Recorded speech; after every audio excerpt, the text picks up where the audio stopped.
ଭାଇମାନେ ଜୟ ଜଗନ୍ନାଥ ଭାଇମାନେ ଆମ ନିମାପଡ଼ା ଫାଉଣ୍ଡେସନରୁ ଫୋନ୍ ଆସିଥିଲା ତାଙ୍କ ଗ୍ରୁପ୍ରେ ମୁଁ ସାମିଲ ଅଛି।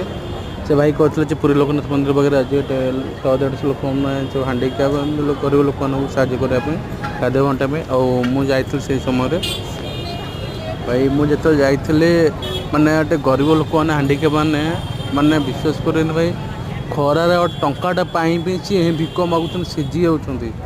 ବହୁତ ଦୁଃଖ ଲାଗିଲା ଆମମାନଙ୍କୁ। ନ ଖାଇ ଏଣିକି ବିସ୍କେଟ୍ ଖାଇକି ମୁଁ ପଚାରୁଥିଲି ଗୋଟେ ବୁଢ଼ୀ ମାଆକୁ ବିସ୍କେଟ୍ ଖାଇକି ବସିଥିଲି ସେଠି। ଆମେ ତାପରେ ଯେଉଁ ଖାଦ୍ୟ ଆଣିକି ମାନେ ଦୁଃଖ ଲାଗିଲା ହେଲେ ଖାଦ୍ୟ ଆଗ ସାଙ୍ଗେ ସାଙ୍ଗେ ନେଇଗଲୁ ତାଙ୍କମାନଙ୍କ ପାଇଁ। ଯେଉଁମାନେ ହାଣ୍ଡିକ୍ୟାପ୍ ଯେଉଁମାନେ ଯାଇପାରୁନାହାନ୍ତି ଆମେ ତାଙ୍କ ପାଇଁ ଖାଦ୍ୟ ଆଣି ବାଣ୍ଟି ଦେଲୁ, ତାଙ୍କ ପାଖରେ ପହଞ୍ଚେଇ ଦେଲୁ। ଭାଇ ଲାଇଫ୍ରେ କ'ଣ ଅଛି ଭାଇ, ଜୀବନରେ ସୁଖ ହେଲେ ଯେତେ ଦେଖିଲେ ଆଙ୍କ ପାଖରେ ସୁଖ ବାଣ୍ଟିବା ଚାଲନ୍ତୁ। ତାଙ୍କ ଖୁସିରେ ଆମ ଖୁସି ହେବା ଚାଲ।